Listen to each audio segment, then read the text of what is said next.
word came from who? There was a rumble going down. It was us against the Munchies. Things looked grim. When it's about them, the man stepped in. He said, When you're spoiling for a bite, attack the stack and put your stomach right. Macho, Yeah. teach from me. Eat a muncho, stop the rumbles, you know what I mean? Evening. Oh, eat a muncho, stop the rumbles.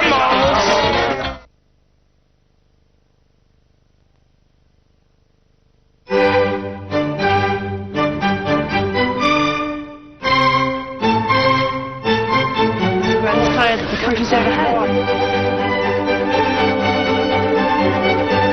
oh, he's just the best player in the world. Simply the best. He's one of the gentlemen of rugby league. Without rugby league in my life, I think I'd be nobody. There was something about him that would capture the imagination of the nation. A man born to win. A man who has played more tests and scored more points than any of those before him. And a man who knows more pain than we could ever wish him. Mal Meninga has fought back harder than any other. His is a tale out of a storybook.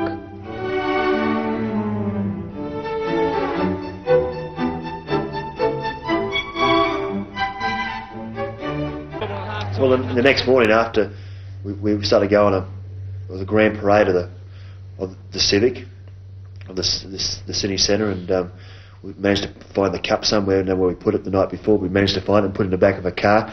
And it actually wasn't Laurie's fault. I mean, Laurie was sort of in the car, and the car all of a sudden took off, and the trophy flipped out the back and fell onto the road and smashed to pieces. And when I was up the front, I didn't know this happened. And when we got to the civic reception at the main centre, had his tail wrapped around it. And here I am going up the centre. I was a bit chirpy and had a few beers in me. I was holding the trophy up with this towel around, going, "You beauty, here we go." Everyone's wondering why this towel was there. It had no base on it.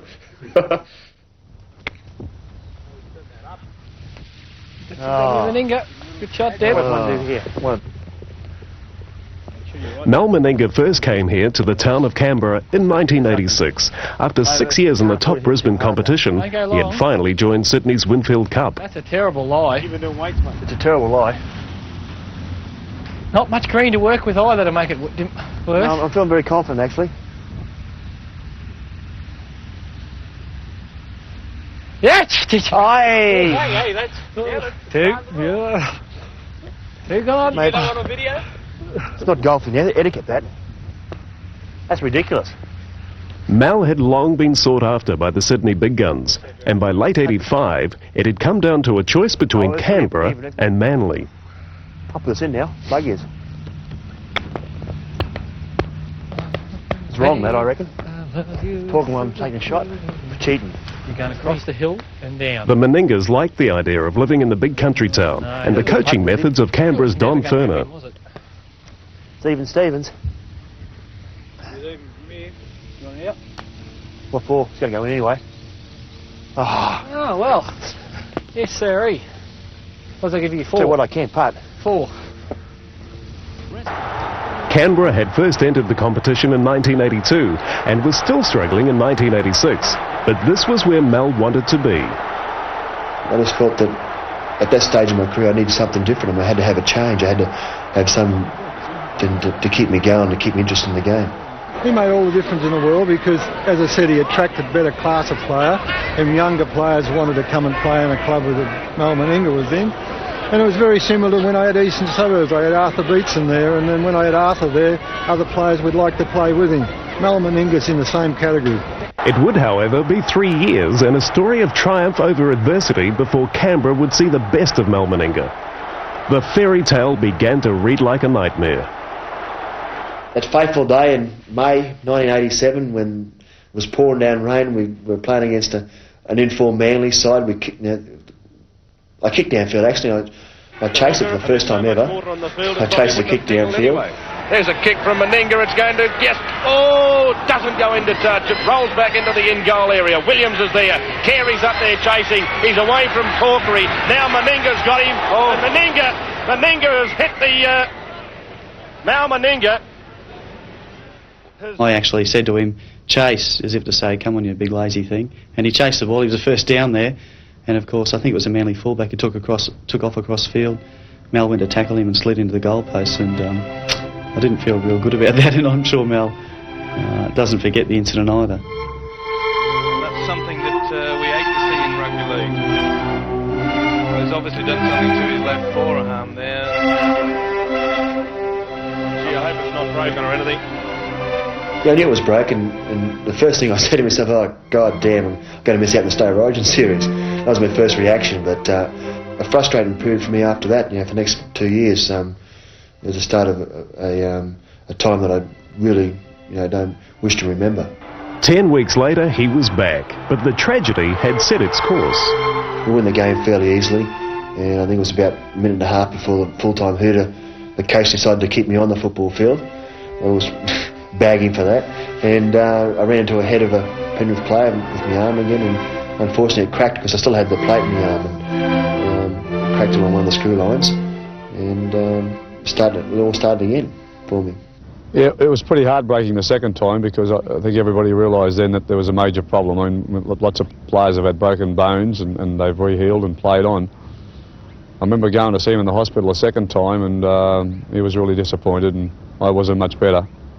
And it was going to be a long, slow process to get back and be able to play football on a regular basis, and it turned out to be that long, slow process.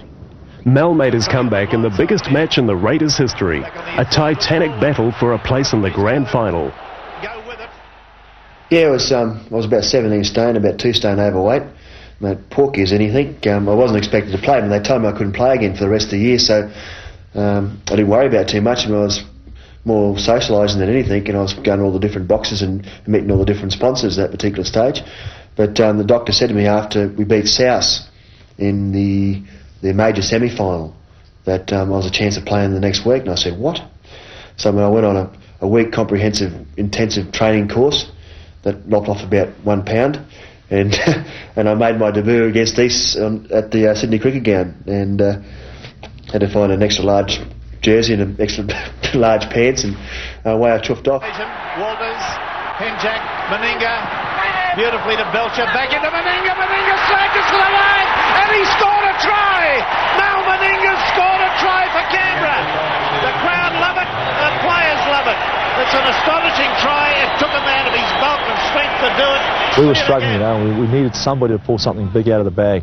And of course, Mal being the bloke he did, he did it. And I can remember him running for the line, and there was the try line, and Dave Truello was in the road, and Mal just leant down, put his big arm, and knocked Dave Truello out cold, went over to score the try. And I don't even know why Dave Truello thought he was going to come between Mal and the try line, because I don't think a tank could have stopped him, because he just bowled straight over top of him, and it was a great try. The thing I look for most of all from the players, and particularly the good ones, is how they handle a bit of adversity. It's when you're born with a lot of natural ability and things fall into place for you, but that's no challenge in life. That's just, you're fortunate. But when you get some adversity and things don't work out for you, I think you've got to show something, and he did that. He showed great character and came out for us in the biggest game of the club's career, and he was outstanding, absolutely outstanding. And I just realised then, what a great man that he was, that he could do that. And we had a bit of a talk. I was under a lot of pressure. The club were digging their heels in Canberra about not releasing me, and he came to me, and he'd been negotiating with them, and he said, I can take some pressure off your coach. And I said, oh, that'll be lovely, Mel. How can you take some pressure off me?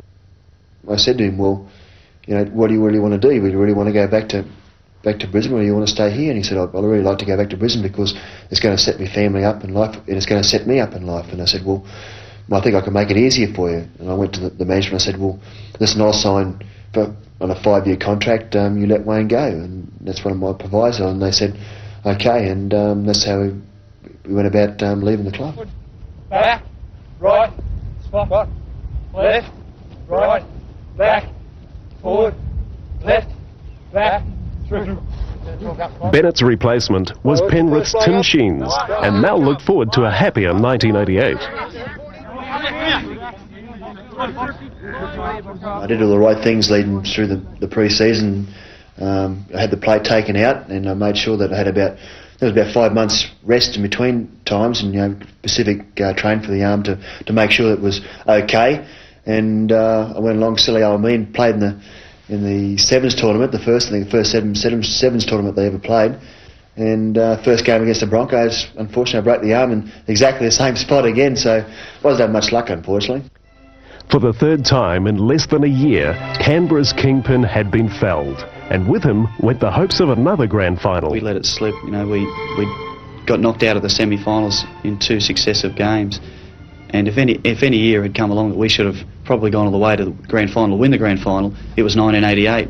I think the fact that Mel wasn't there for the majority of the season was a big factor in us not being as competitive as we could have been in the semi-finals. We really did miss the player, and it was evident when he came back in 1989 and took over the captaincy of the side and began to produce some of his best football, just how much we had missed him earlier on. We didn't know at the time, but just Mal running onto the field can have a great influence on any team. In 1988, I think it was, he made a comeback game against Newcastle, and I was away on State of Origin duty at the time, and all we heard about was how Newcastle decided that they'd send the first kick-off down to Mal to test him out. Mal just took off upfield and knocked 3 or 4 guys straight over, ran right through the middle of the pack and ran about 50 metres. And there was no stopping him. Good one by Meninga. Things went through my mind, is it going to break again or is it not going to break again? I was very tentative and I was very nervous before the game, and I think the best thing they could have done to me that particular day was kick off and kick the ball straight to me. I started yelling and carrying on, and all that frustration just sort of leaked out of me, and I felt really good after that and just got on with playing football, and I knew that from that stage on that I was back on the track to recovery. Mal's recovery looked complete when he pulled on an Australian jersey for the first time in 2 years.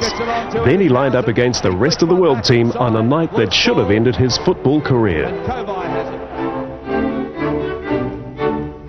Unfortunately, ran into another Papua New Guinean bloke on the wing.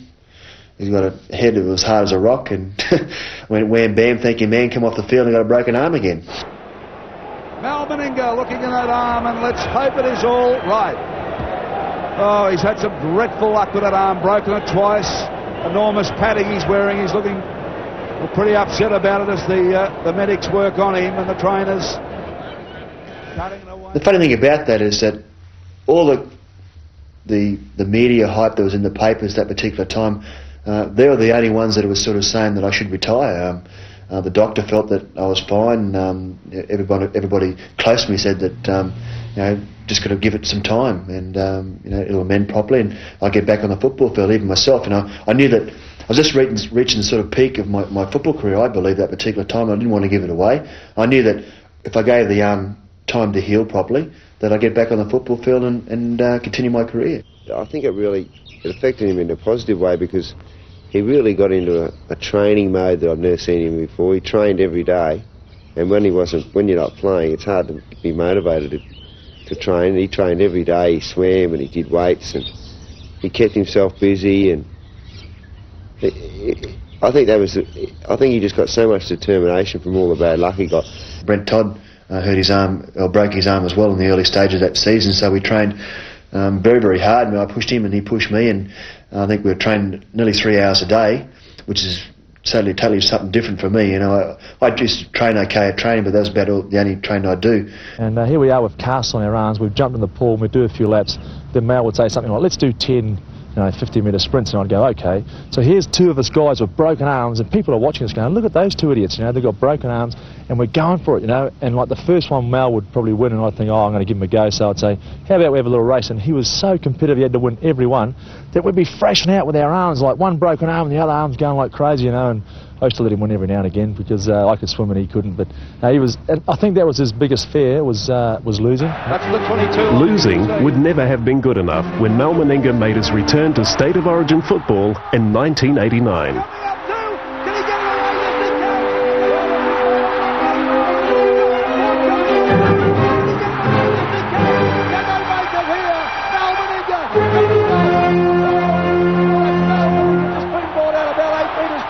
Queensland have just made a big run through Karen Wallace. He got it out to Meninga. Now Lewis with a big floater. They're on the attack. They're like kamikazes, these Queenslanders tonight, let me tell you. Well, Gene Miles. Amid speculation that Mel had been admitted from the Queensland side and only included at the insistence of coach Arthur Beetson, the Maroons went on the rampage. I don't believe this. I don't believe this. He put 5 up, 4, and he's just got one off. Well, this is becoming embarrassing. Look at Wally Lewis. Look at Arthur Beetson. Look at the crowd. Probably a special moment for me was when Arthur gave me, he was a coach that year, gave me a little note before one of the games and said, you're a credit to your race and you're a credit to your family, and just get out there and do your best. And for me, it was pretty emotional. Again, I had a tear to my eye, and it makes you more determined. Good play from Queensland. Now they're in the 22 with Lewis. Lewis flicks one back out for Belcher. He flicks it back to Lewis again. He's handled twice. Lewis winds up. They rev him up. He's got it to the race.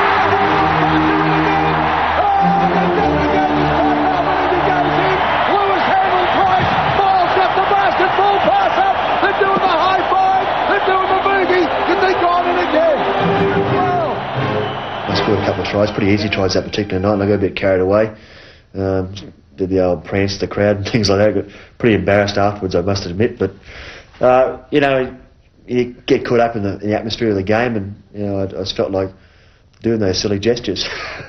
Queensland 22, 4 tries to 0, 22 to 0, and it's gone. Queensland would hand the Blues their biggest hiding in 49 years, running in 7 tries.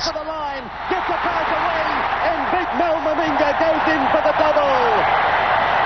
Meninga scores. There was just that little bit of doubt about that final pass from Bob Linder. The crowd hesitated with their applause. The referee a little stammer before he gave the award. He was back, bigger and better than ever. There's a big run from Mel Meninga. He's palmed him off. Meninga flicks one back inside. It's taken by Belcher. Belcher unloads. Over it goes, the top again, and they still pick it up. This is Hancock trying to get to the corner. Oh, wait for that one. Try. Oh, they caught it again. Mel's comeback to the Test arena was complete when he took on the Kiwis in 1989.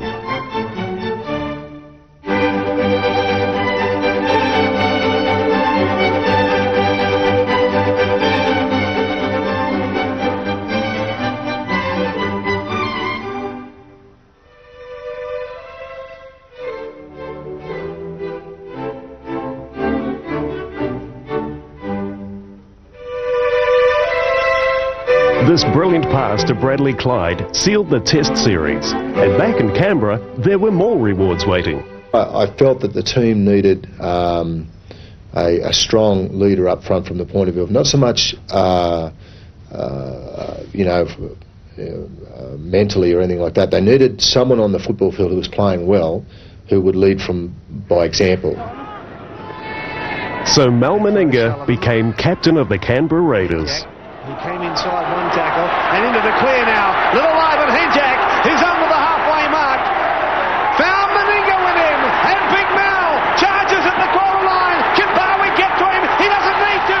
Matthew Woods is there to back up on the inside. They'll make sure that whatever you ask of your teammates, you've got to be able to perform. And I think that's pretty paramount in being a captain. Apart from that, off the field, I mean, you've got great responsibilities. You've got to set examples to the general public and to your peers and to your players. You make sure that you do the right things off the field as well as on the field. And on the field, you've got to make sure that you make the right decisions at the right time and say the right things at the right time. And now here comes Meninga again, charging through tackles, pushing tacklers aside with great ease. He's over the halfway mark, and he's got support too. There it comes, the support now. On it goes to Coyne. Oh, great football. Mel had the thing that he would say something special to you before the game and during the game. Like I remember if I did something wrong, he'd come and pat you on the bum and say, hey, don't worry about that. Or he'd tell you, if you needed to be told something, he told you. And, and you really listened when he said something. If Mal said something to you, you listened and it sunk in. So it was such a buzz for all the younger guys at Canberra in 87, 89 and 90. It was such a buzz for us, for him to say something to us on the field, and we'd just respond to it. And I've never ever had that, you know, I would never ever respond to anyone else the way I did to Mal.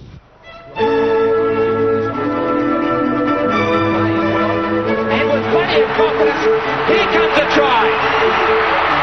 Meninga gets his second. It was almost arrogance. The moves, the plays, the natural talent, the skills, and most of all, the self-belief made the Raiders kings of 89. The secret to 89, the run we had there, was the fact that we kept our best side on the paddock with no injury right through the complete series. And as any coach would tell you, that is very much the secret to it, is keeping your big name players on the paddock in those particular games. So Mal Meninga held aloft Rugby League's greatest prize. He'd come a long way in 29 years. Malcolm Meninga was born in July 1960. His father was a Solomon Islander with a passion for rugby league. I was brought up in a rugby league family, and my dad played at the particular time, and my mother was an ardent supporter, so you know, really I was involved in it all the time. I was a ball boy and I played at a young age and things like that, and you know, probably the best memories I had of going to the games was that I used to get all dressed up in a little black suit and with a white shirt and go around and sit on the sidelines and watch Dad go around the football field. And I think my first game, Mum always comments that I got up and just brushed myself down and I was dirty because I was supposed to keep clean all the time. But Dad was my inspiration, I guess, in my early years. He cased me right through until when I was about 6, right through until I was about 15. And also those years, I guess I was blessed that he taught me all the proper skills of the game and how to play the game on the field as well as off. He was a gentleman off the field as well. When you saw his father and you saw Mal, you just saw the spitting image, and I should have imagined, Mal said his father was a good player, and I should imagine he was a very good player. And of course things were different then. When his father played, they played in the country and they probably never got encouraged to come to the city and become big time players, but his father was very imposing. At age 15, Mal's mother enrolled him in the Brisbane Police Academy, where he was spotted by Academy instructor and football coach Wayne Bennett. Some new young trainees had come to the academy and they were about 16 years of age, and they were down on the oval having a game of touch, and one of my fellow instructors came up to me in my office and said, "Look, there's a guy down here on the oval," he said, "he's really good." And I said, "They're only playing touch." He said, "Yeah, but he said he really has got something." So I wandered on down the oval, and it was the first time I seen him, and he did have something. He was just head and shoulders above everybody else. Nurtured by Bennett, Mal went from a raw recruit to play for Brisbane Souths. You know, he had tremendous hands, he knew when to pass, he knew when to run, and he had great athletic ability with his strength and his size and his speed, and they were the obvious things. I mean, blind Freddie could have seen how much talent he had. There was no doubt at all that he was going to be a champion. Oh, this has got to be it. Meninga, quick hands and they'll do it. No, he dummies, goes himself out of a couple. Still going, Meninga, he'll score. The strength of Malcolm Meninga has won through. You can nearly hear the checkbooks being pulled out by those Southerners as they watch this guy go. Bennett knew the young Mal Meninga had something special, but he was determined that the talent wouldn't be ruined. Now look at this.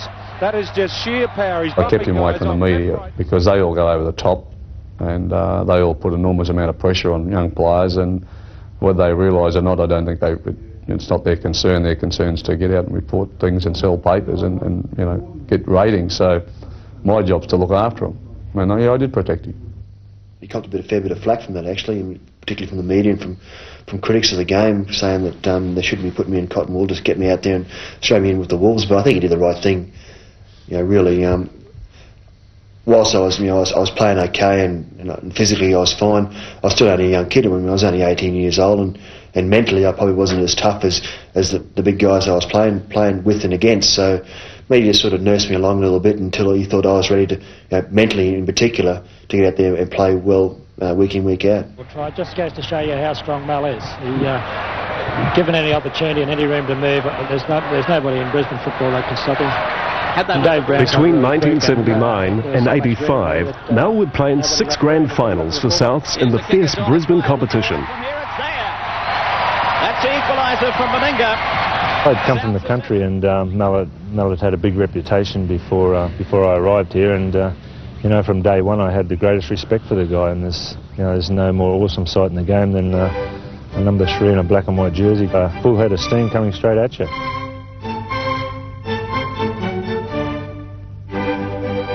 People like Meninga make clubs, and the guy's a champion, and that was the start of a great era for Souths.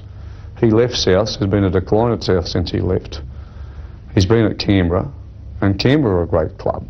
You know, I mean, I know lots of coaches want to take a lot of raps for a lot of things, but it's the players to me that the ones that make great football sides. And if you look at his playing career in terms of grand finals, he's nearly been in the grand final every year he's played football. And the Police Academy had some wonderful football teams, but they haven't had them since Big Mel left and a few of his mates. Big Artie and the Maroon of Queensland and captain. In 1980, the North and South went to war. This was the first state of origin. The best from New South Wales faced the best from Queensland. The first day of origins was something special, you know, in my memory of my career in particular. It was the 20th birthday and I kicked 7 out of 7 goals, but I think the major memory I got of that particular night is playing with the greats of the game like Arthur Beetson and Rod Reddy. And before the game, everyone was saying that, you know, it was just going to be another game. You know, we've got teammates against teammates. They weren't going to do it tough. You know, they're just going to muck around and not be serious. But I think from the first scrum, when Beetso and all the hardheads from New South Wales started belting the other blokes from the New South Wales side, you know, we knew we were in for a great contest. I think the only one that really stamped his real trademark on the game was Chris Close, probably. And Mal, of course, with his goal kicking, he did very, very well. But you know, Mal will probably be the first one to admit that. I guess a lot of the younger blokes were pretty much overawed by the occasion. A packed Lang Park with the opportunity to play alongside one of the greatest footballers of all time in Arthur Beetson. 4-3, Queensland lead. 2 penalties to a try. Beetson on the blind side of the ruck. Back inside to Lewis. Lewis, quick hands. Out to Smith now it goes. To Meninga, out to Close. Close is round his man. Got it away to Bostad. And Bostad's in the corner. It's a great try. Good work, Queensland. Splendid work. The crowd have gone absolutely berserk here at Lang Park. I felt pretty late after winning the first game in 80. Like I said, I mean, I kicked 7 out of 7 goals, for the best I've ever kicked in my whole career. I'm spastic now, but that's the way it goes. But you know, just being part of a team of such great players and being a member of the concept, you know, the original concept was you know, something that I'll always treasure. Morris all over Stone there like the plague. Beetson, beautiful pass back to Lang. Unloads to Meninga. Nicely to Close. Close accelerates and does beautifully right through the gap. He's beaten me. He's pointless. It's under the post for him. On to the right. A great try from a standing start. Lewis looking through. In 1981, the Wally Lewis-Mel Meninga partnership, which would haunt New South Wales for the next decade, began weaving its magic. The Queensland public loved beating their arch-enemies from the south. Winning was everything. The public still expected Queensland to win the games, even though New South Wales were quite obviously dominant and had been for 20 or 30 years in rugby league matches between the two states. Now that Queensland had all of a sudden become the champions, Queensland fans wanted the team to stay that way, and you really can't blame them towards looking to any member of that team to try and help them along the way. And in a way, I think Mel probably enjoyed it, and I know I did, having that extra responsibility, because you knew at any stage during the game, if you were getting a little bit lazy, you were saddled with that responsibility, and you knew that you had to perform. And on many occasions, it was probably the difference between having a rest or doing something on the field that probably turned out to be beneficial for the team. In 1982, the State of Origin became a 3-match series for the first time. It was also the Maroons' first taste of losing when New South Wales took the first match. But Meninga's scintillating performance put him in contention for an Australian jumper.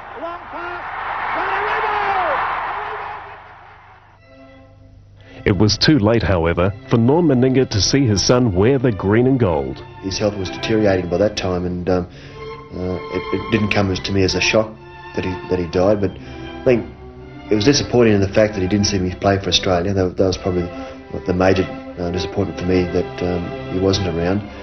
But I learned something really valuable out of his death, actually. I decided to play that particular weekend, and I was playing on emotions, and I had one of the worst games I ever had.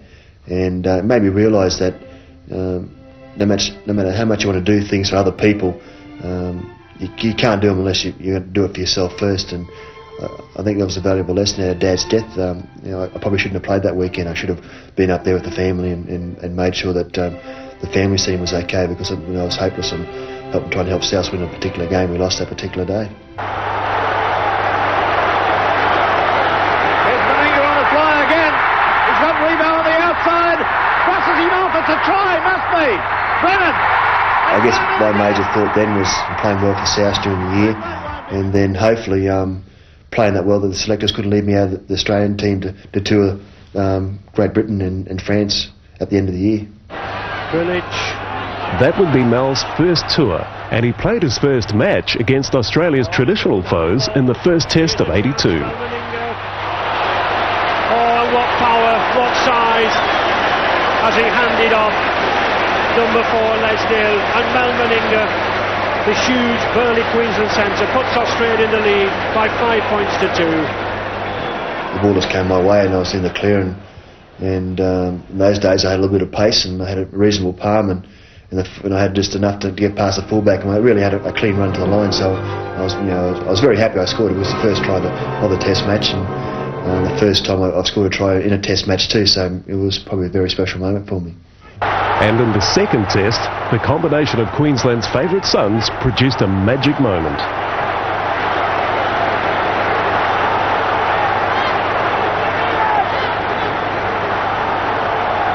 Oh, good long ball, and he's in. Mal Meninga.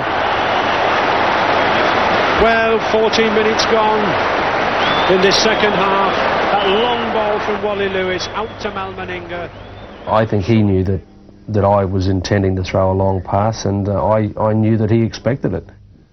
You don't try to shout out, Wally, pass me the ball, because there's a big gap out here, because they might start running across and try to cover it up. So really it was just a matter of, just like I said, eye contact, and being the reader of the game he is, he read it very well and threw the ball to me.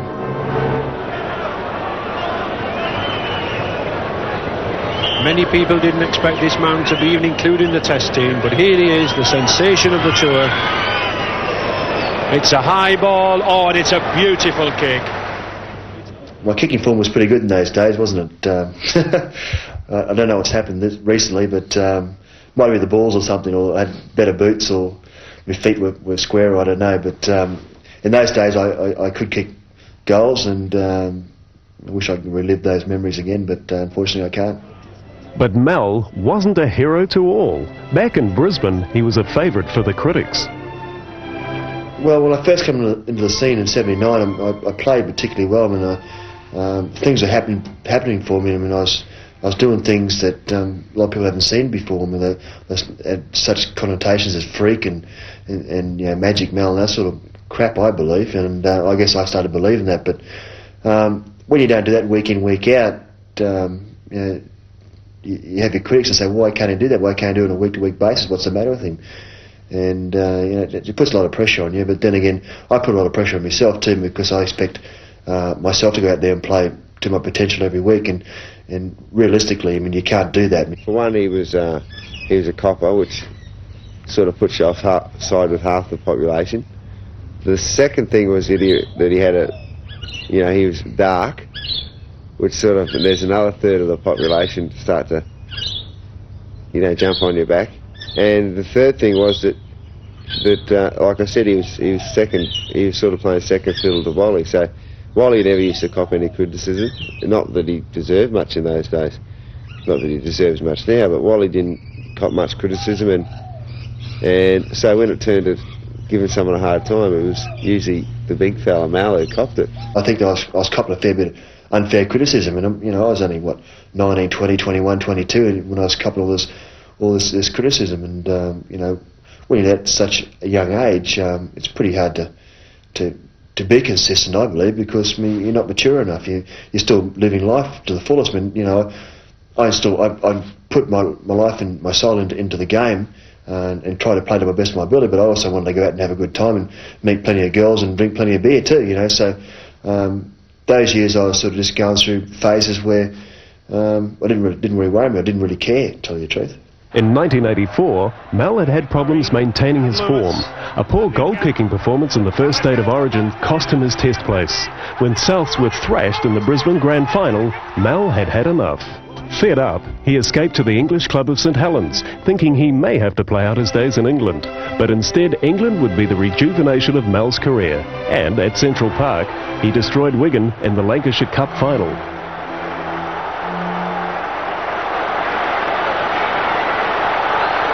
Meninga going for the line there, he's got Day with him. Oh, is he over? Yes, he's over!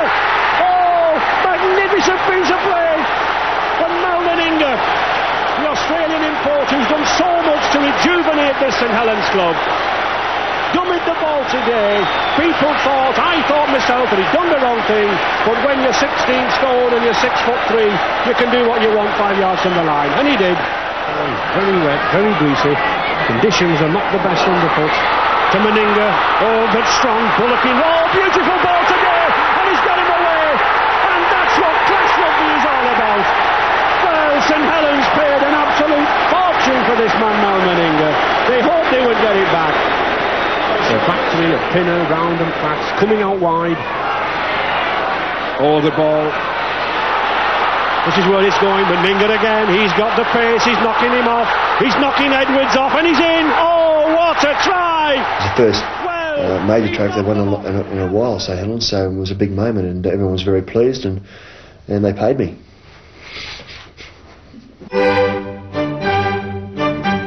A newly confident Meninga returned to Souths in 1985, but the call to enter the Sydney competition had become too strong.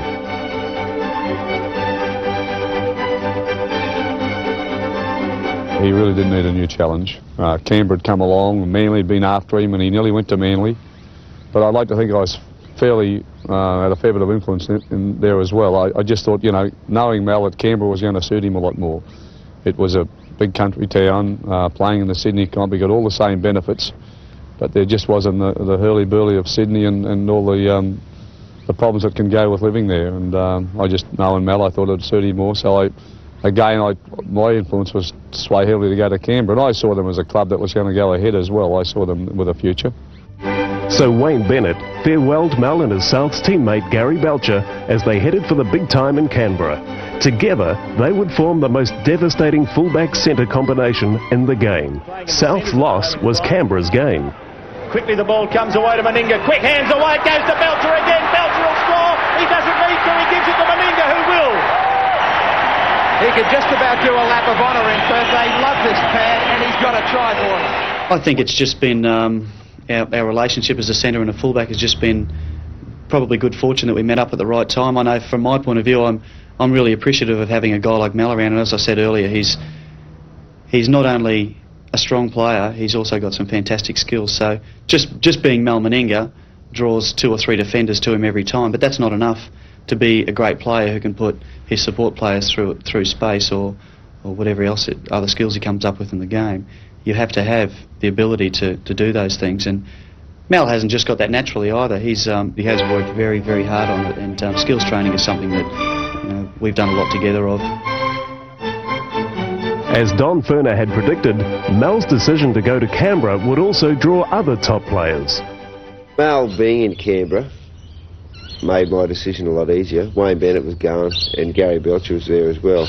But, I'd always looked to Mel a bit as someone to look up to, a big brother sort of thing. So when you're making a big career decision like that, it's nice to know that you're going somewhere where at least you'll have some support from someone you've counted on in the past.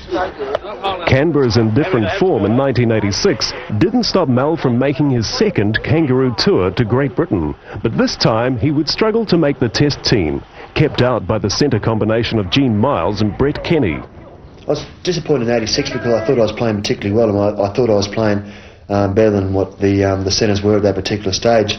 But then again, I was still happy to play on the reserve bench, and the team was going really well. They just come off a test series against, I think, New Zealand that year and won that pretty comprehensively, so you couldn't break them up. Alexander, beautiful pass to Lamb.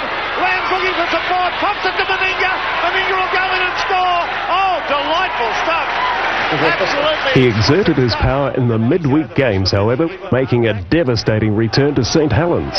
Intercept, Meninga will score in the corner. Put the glasses down, he'll run out of the ground if he wants to. And over he goes. Miles has stepped everybody. Gone right up the middle. Must be another try, is it? Going to be to Meninga. Look at him go. The big fella's bolted. He's right up the middle of the field. He's outdistanced everybody. Mel joined the starting lineup in the third test, replacing injured second rower Noel Cleal. The Unbeatables, as they became known, were desperate to keep their perfect record, and a tight test was best remembered for a penalty try to Dale Shearer, which clinched the victory. And it's going to be a penalty try. Yeah, winning the Ashes means everything to us. Beating the Poms is the ultimate for Australian Rugby League player, I believe, particularly over there on foreign soil. Getting stuck into the Poms and giving them heaps, and it just goes back a long way. It's just traditional. It's tradition that makes you sort of want to compete to the best of your ability against the Englishmen. Oh, hit off to the right.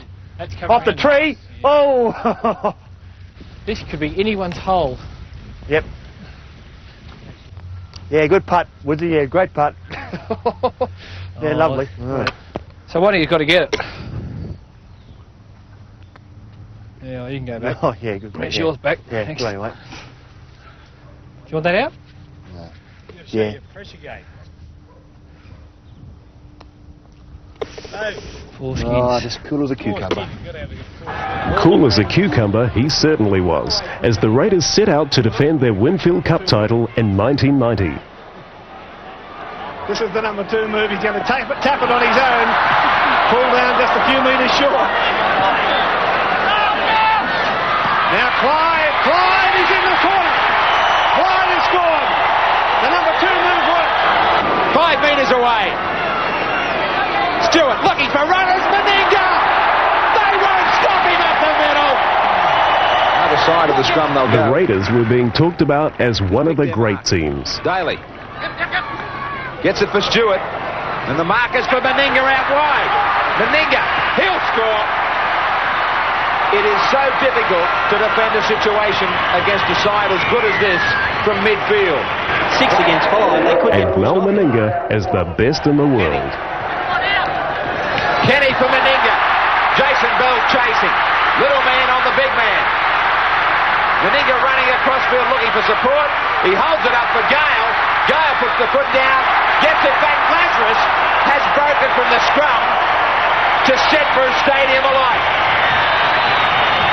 Putting a wall up. The wall wasn't used. Meninga showing it to several people, finally to O'Sullivan. Belcher came in. Ferguson from the far wing. Chicka Ferguson over the corner line. That was a nice move from the Raiders. They're only 10 metres out. Martin the dummy, half O'Sullivan. Ricky Stewart had to really juggle that one. Belcher is in. Across for Daly to Meninga. Try! We were favourites in 1990 and we won the minor premiership. In fact, we were minor premiers in all 3 grades. We had a great year as a club, probably the greatest year you could ever have, short of the fact that we lost the reserve grade grand final. We were there in all 3 grades and lost it in extra time. And, you know, we could have, if won all 3, I mean, you couldn't have done better, could you? But the team won and was expected to win, and when they did win, there was more a relief rather than that you know, feeling in 1989 when we just won it and we weren't expected to. Say it to be believed. And Canberra, of course, we're not a Sydney team. And for them to come from the political capital and win the toughest competition in the world, the Sydney people were not only amazed, they were astounded.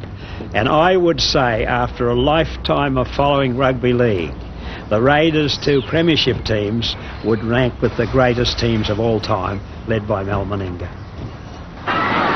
Mel Meninga looked set to become the next Australian captain, and in the 1990 Test series against France, he took over the reins in the absence of legendary Wally Lewis.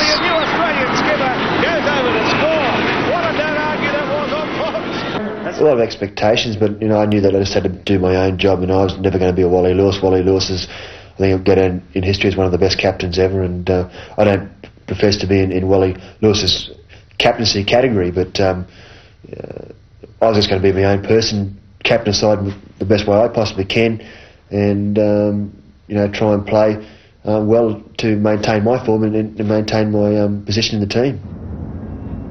Mel kept his position and the captaincy to embark on his third Kangaroo tour to Great Britain in 1990. Never before had any side received such exposure or been under such pressure to emulate the feats of previous tours. For the captain, the tour would start at his second home, but this time he was leading Australia out against his old club of St Helens.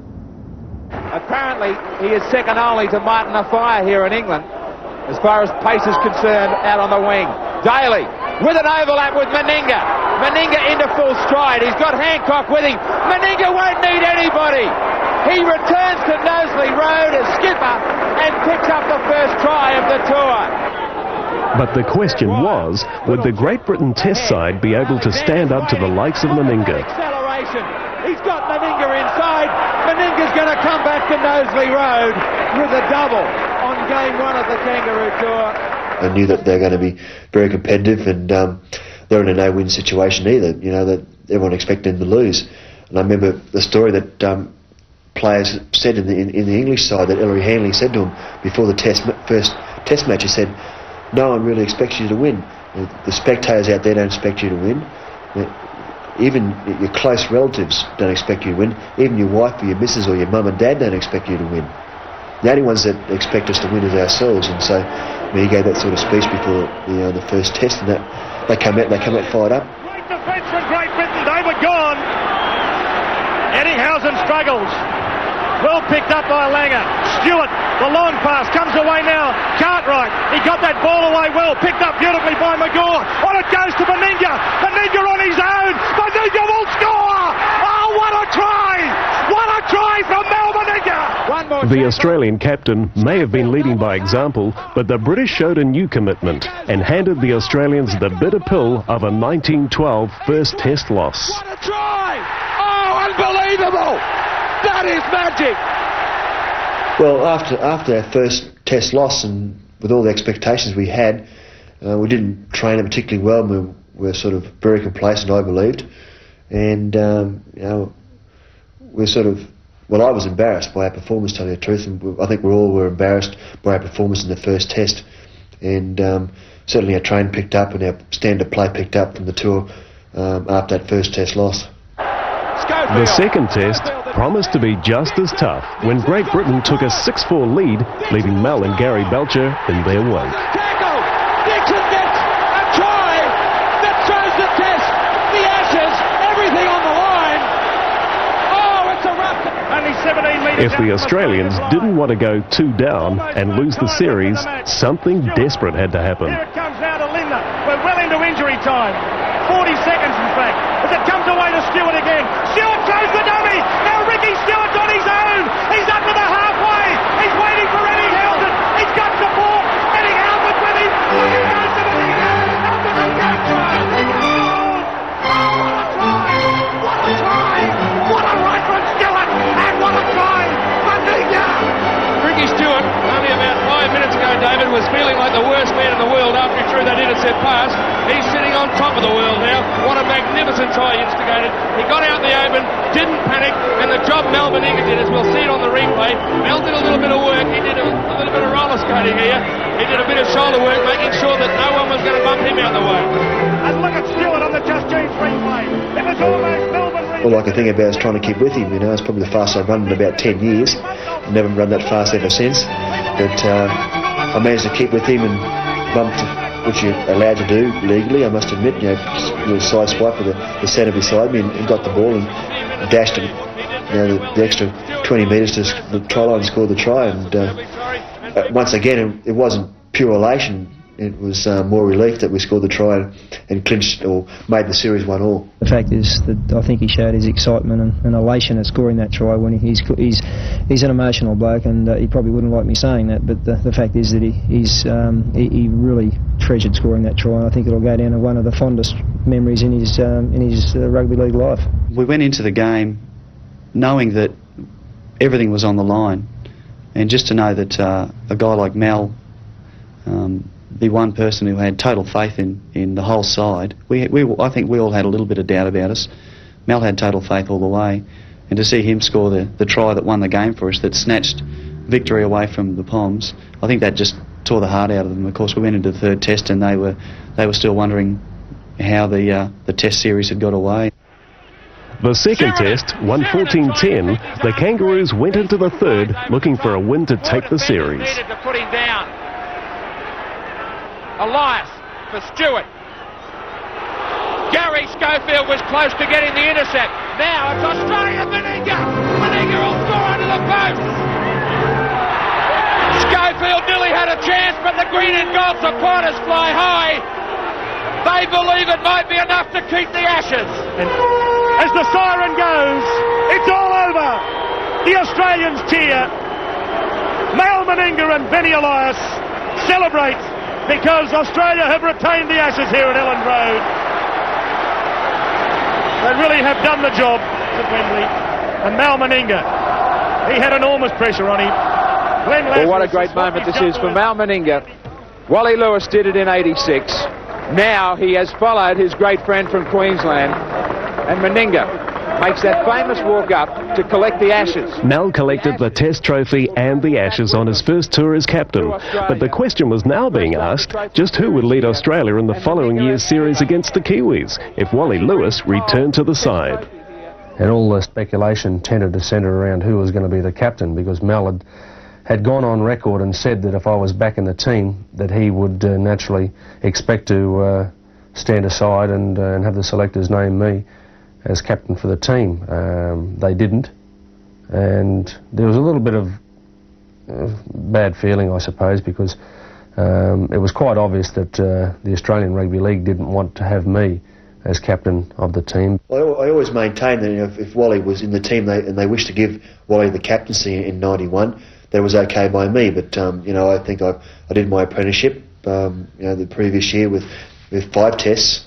5 away on tour and 2 with the New Zealand and French side prior to that, and I was quite willing to take the captaincy job if they wanted to give it to me. There was a lot of media attention leading up to that, and people wanted to sort of pit us together and say, do you want it? And does he want it? Will you give it to him, or will he give it to you? And it was a bit ridiculous. I mean, there's no dissension between us at all. Naturally, I would have preferred that I held the position. Simply because I'd played in that position before, but Mal had it, and all I wanted to do was get on and play football and get my test spot back. But a lot of the media seemed to centre around the jealousy around the final position, and in the end, when I did get dropped, I was disappointed. But in one small way, it was good for me to get it finally out the way and not have to worry about people whinging about who should and shouldn't be captain, and lots more people asking, will their friendship suffer for it? So Langer feeds the scrum and gets it out to Meninga again. This time the big man has space. He has hop. So Mal kept the captaincy for the 1991 series, and in Melbourne, Australia met a new look and fired up Kiwi side. Continues to work at the blind to Big Ian Roberts, who takes the small men on out there. He gets to about 5 metres short of the line. The dummy half is Bob Lindner. Even the mighty Meninga couldn't break through this time. The Kiwis were easy victors. Held up, held on his back, says referee Holdsworth. The second test, there was a few changes made. Wally was dropped, unfortunately, and Darshira was dropped, and brought a couple of new guys in the team. Mark Geyer coming into the side, and I think that in my reign as captaincy leading up to that game, I think that's probably the best we've ever played. Salvatore running it strongly with this match at the 27th minute mark, with the first half has erupted into sensation with the Australian 5/8 sent off. And now space to move for Bradley Clyde out wide. Clyde still running. What a brilliant solo try. He cut back in and he's beaten a host of players. He has scored under the post. Well, maybe there is some justice in the world. Walters. Loredana. Over the top to Meninga with plenty of space and plenty of support. Can he unload? He normally can in this situation. Where are they now?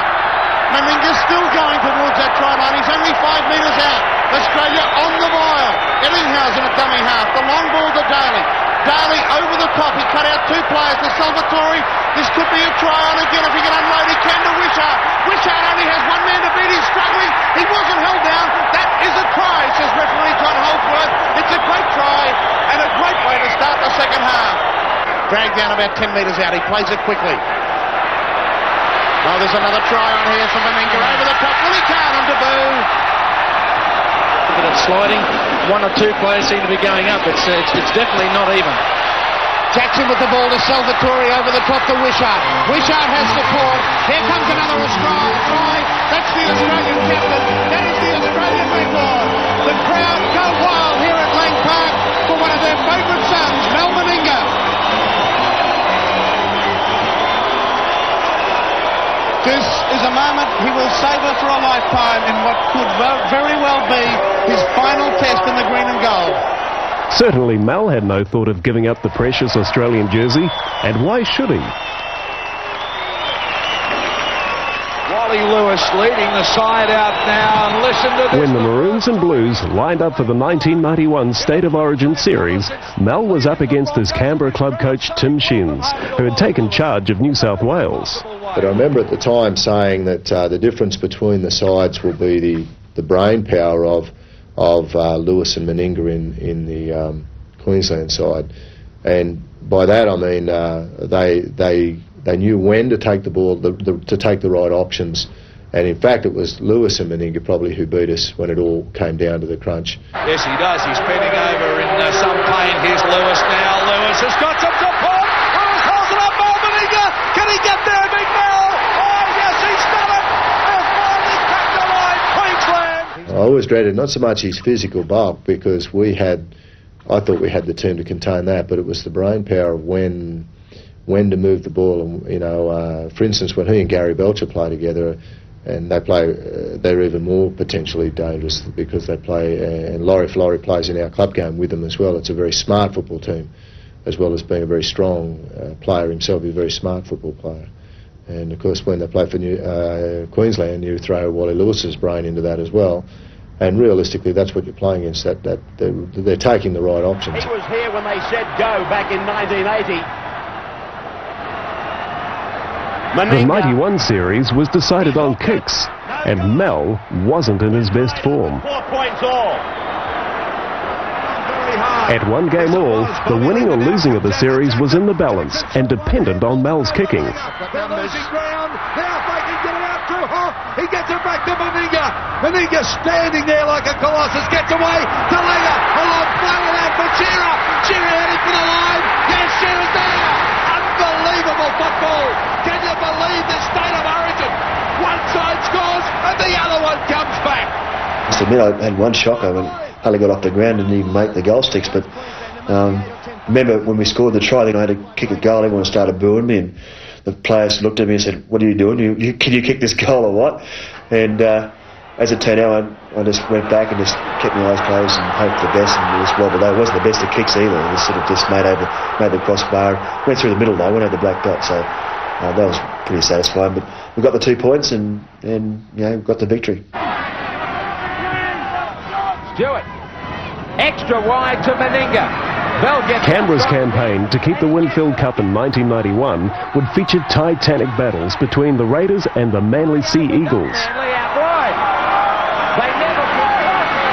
Canberra, are we looking at the last throw of the defending champs in 91? Stewart, Wood, Daly getting back on hands and knees. This Canberra side has played 2 of the most exciting grand finals in recent years. Now Boyd trying to stretch out. They got home in those. Can they get home here? Stewart, it opens up. Meninga gone. That might be it. If you're going to look to anybody, it might be the biggest man in the back line. In there, the story being that Manly have had all of the ball and Canberra had to do all the tackling. Here goes Meninga. Ridge comes across.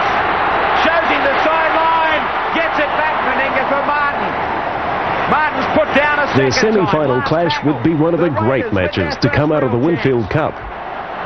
Daly on the last, they keep it alive. Belcher under the post. He won't run round.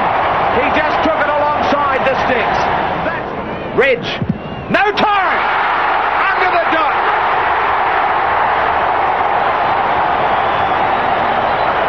Meninga, Stewart, one more. I reckon in my career that was one of the fastest games I ever played. We were just going from one end of the field to the next, and we scored a try, we scored another try, they scored, come back and score another try, and we were just lucky enough to score more tries than them really on the day because the defence was non-existent. And in a typical quick-thinking move, Mal Meninga put Manly out of grand final contention. Queenie, unbelievable, 4 tries for a second row forward, and we all tell the story that when he scored his 4th try, he's come back, and I've gone, 4 tries, and he's gone, yes mate, I can't believe it, you know, typical front row reaction, and it was tremendous. Even though we didn't win it, we were beaten by a better team on the day, but we were satisfied with the way we performed, the way we couldn't have played any better. I felt going into this 92 season that he was the game's #1 player, and I know that one or two of his teammates down there at Canberra, and Laurie Daly and Bradley Clyde, quite often are tagged with the world's best player. But in my opinion, Mel is captain of Australia, he's captain of Queensland, and he is, I believe, the #1 player in the world. It seemed inevitable that one day Mal Meninga would captain Queensland, and when Wally Lewis retired, his chance came in the 1992 series. Of the ruck area. Langer once more, Meninga trying to hold them at bay to look for some support. He got rid of Brad Fittler. Yet again, Mel's form was under scrutiny, but if the statement, the bigger the game, the better he plays, were ever true, it would be in the State of Origin in '92. Was forward. Well, I can tell you what, mate, he will not be a popular referee in that corner of the field. Now, Meninga's close to the ruck. Looking inside for support, Larson's there. He gets hammered by Harrigan, who's been busy for New South Wales. Now, Langer. And Meninga running the line! Great try, there it is! I believe I played particularly well that night, so I thought that was probably the turning point of my season. Things started to work out pretty good when we won the game by 1 point with Alfred Langer field goal in the last moments. Yet again, the Origin would go to a decider, this time a victory for New South Wales. That is how you take it, 5-4! What team are you going to play for when you grow up? Queensland. Yeah, well, that's a good start. See, up the Maroons. Up in the road. The Poms were back in town, and Big Mal was back to his best. Who's got to the halfway? Good backing up from Jackson. In turn, it's great stuff from Meninga. Meninga down to the quarter line. Back on the inside, Gillespie. He's got Eddinghausen with him. Oh, great defence, Great Britain. Great attack from Australia. Meninga still going. Meninga will score. That is a sensational try. That is a great try. That is a try similar in importance to the one he scored only 2 years ago at Old Trafford in the dying moments of the series when the break was made by Stewart.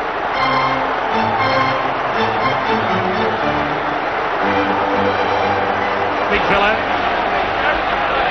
Langer. To many, the series looked like a walkover for Australia.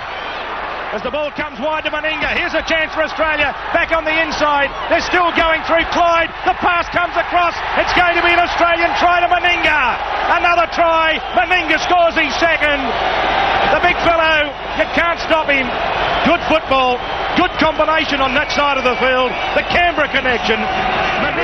That was until a night at Mal's Voodoo Ground in Melbourne, and the Aussies came crashing down. Edwards decides to chip ahead, here comes the fire, will the fire win the race? Oh, he's missed it, the Great Britain has still scored, it's Newlove, Newlove has scored the try, I think he'll get it. Unbelievably being down 22-0 at half-time, I just couldn't believe it. We were shattered, and it wasn't that we weren't playing that well. I mean, we were dropping the ball a fair bit.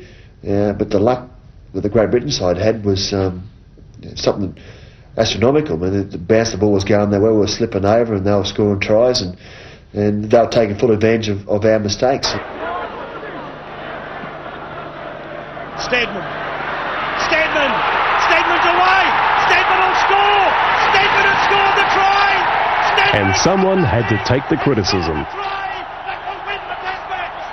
We didn't play very well in the second test, but when you're in the profile, when you're in the media spotlight all the time, well, you learn to accept those things, and like I said before, it makes you more determined. And when you turn it around and you win and people start slapping your back, well, you know who your mates are, you know who your mates are not. Not only would victory come in the third test, but Mal Meninga would become a record breaker. Harrison was in there to effect the tackle with Andy Platt. So was the other replacement, Hume, involved. Fittler. Daly, the little kick in behind the defence. Meninga picks it up brilliantly, and Meninga scores! Oh, what a try! What a way to make sure that he goes past Graham Langland's record! A super try from the big fellow! He'd rewritten the record books, and he'd played more tests than any other. And with 250 points, he set a new test points record. It's difficult to sum up just how good Mal is as a player and as a person, but I suppose the easiest way to say it is that I think others will always be measured against him. Well, he's an all-rounder. I mean, he can do everything. I mean, he kicks goals. He can, kick in general play. He obviously kicks from a penalty situation. He's got good defence. He's strong. He can make a break. He can set a support up. So he's one of the most complete players that has ever played for Australia. There's the countdown. Counts it down. As there's a kick. It's not the best kick in the world, but it'll find touch. And that is the test match. That is the test series. Those two fellows, I think, will be going back to Great Britain in a couple of years' time. Mal Meninga, his 37th test match. He scored a try. He kicked 4 from 6. And he put in a mighty effort in defence and lifted Australia when it needed lifting. You know, he's a sort of like, if you wanted to pick out the great games he's played, you'd have to go through a list of 40 or 50 because he's played that many. You know, the third test against the Poms this year and the third test against the Kiwis last year. You know, to play like he did as the captain with both series on the line just shows what character he's got. For Ashes Trophy to the captain of Australia, Mal Meninga.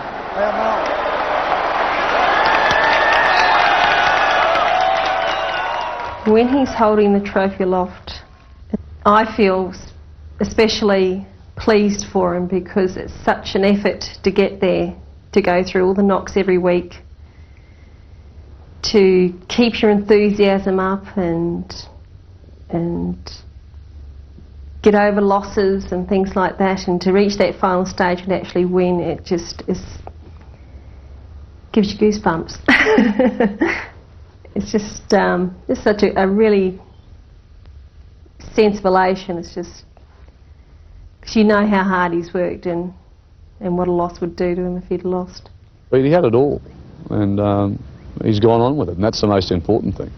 And that's why he's excited football fans wherever he's been, whether he's been in England, whether he's been here in Brisbane, Canberra, New Zealand, because they all see that special quality in him, that excitement they go to the football to look for. He can do it. And if he has to run over the top to get to the try line, he'll do that as well. So whatever it's taken, he's been able to produce. What have you got to ask Mal this morning? Oh dear. Are you going to win? Yeah, very obvious question, Melissa. Yeah, well, we hope to. You know, we're struggling with injury at the moment, and we have to win every game for the remainder of the year. But we're still quietly confident. You know, we're playing at home in front of hopefully a big crowd tomorrow, and we could sort of cause an upset, I reckon. Should be a good game. Mal, what I was going to ask you, what do you say when you're staring over that goalpost? Black dot? Yeah, I say black dot. I say a few prayers too, I must admit. 12 metres out. Canberra will be home as long as Mal Meninga plays football. And as the Raiders take up the Winfield Cup battle in 93 and 94, Mal Meninga plans to be there and still winning. Mal Meninga! Here comes O'Neill! Forget about it! The big man will go all the way! Did I say he was going to wind up or what?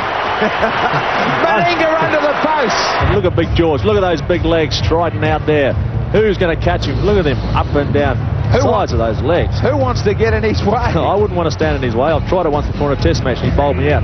5 tries, 16 goals, 52 points for 92. Great work, man. I'd love to know what he says when he takes his kick. I've set myself goals. I want to obviously stay with Canberra. I've signed for 2 more years with Canberra and I want to play out my football career with Canberra. At the end of those 2 years is the 94 Kangaroo Tour. And my goal is to make that 94 Kangaroo Tour. If I don't, well, I'll be disappointed, but I won't be overly disappointed. But it's something that if I am playing 94, that I'll be trying to attain. And no one has ever toured in 4 Kangaroo Tours, so it's something that I like to do. Yeah, it's going to be a hard 2 years for him, but if he does that, he would be. And I mean, these things are always subjective from the point of view of who's the greatest player to have played the game. But if you're going to use the record books as a guideline, he will have become the greatest player to have played the game. My dad's the best player. And while Mel may not consider himself a rugby league glamour boy, his superstar status has always kept him in demand, even for the glamour jobs. Rugby league's given me a great sense of satisfaction, of achievement. I think that without rugby league, I think I've said it before, I'd be a beach bum somewhere on the Sunshine Coast. It's made me more confident. It's gave me material things in life that I probably would never have if I wasn't involved in rugby league. Great friendships. If I wasn't involved in rugby league, I'd never met my wife. I'd never have the family I have now. You know, I think that I should pay her a special tribute because it's been a hard and long road. I've been playing rugby league since '79. I've known Debbie since '79, and she supported me and stuck by me all those years. And it's been some hard times, I must admit. And I'm not the most enjoyable person to be around, particularly when we lose or I'm going through a bad spot, because, as I've said before, I get very bad-tempered and I get in these really bad moods. And she supported me all along. So I think that without rugby league in my life, I think I'd be nobody. Mel dreams of making that 4th Kangaroo Tour, and why shouldn't he defy the odds and do so? He has, after all, been defying them all his life. To some, he's the best in the business, and to others, he's just the best mate a guy could have. He's right up to the likes of Peter Jackson and Sam Backos when it comes to loving a drink. So I think we went to, him and Tony Curry and I went to South Mole Island one holidays, and we were up there and Mel had a few. We went to a bonfire party, and Mel had a few too many and just crashed out on the ground, and he was just lying asleep like that, and all these people walking past going, "There's Mel Meninga." They've got their cameras out and they're taking snaps of him, snoring his head off, and they were getting down and lying beside him and putting their arms around him, and meanwhile Mel's sleeping through all this. We had to get him back to the boat, so we got him down the beach and we couldn't. Like, he's just huge, and he was just telling us that, he wanted to go to sleep, so we left him asleep. We came back in the morning in the dinghy to get him, and the water was lapping halfway up into his lats. He'd fallen asleep. He hadn't even woken up. The tide was coming in. Luckily he got there. He probably would have drowned. But Mel's, that's one great thing about him. It's all the success he's gained, and over the years, he's never really changed. He's always been the same bloke. He's always loved to go out and have a good time. I think that's good when you've got someone of his stature, but he hasn't clammed up, and he's just been the same person socially as he has been since I first met him.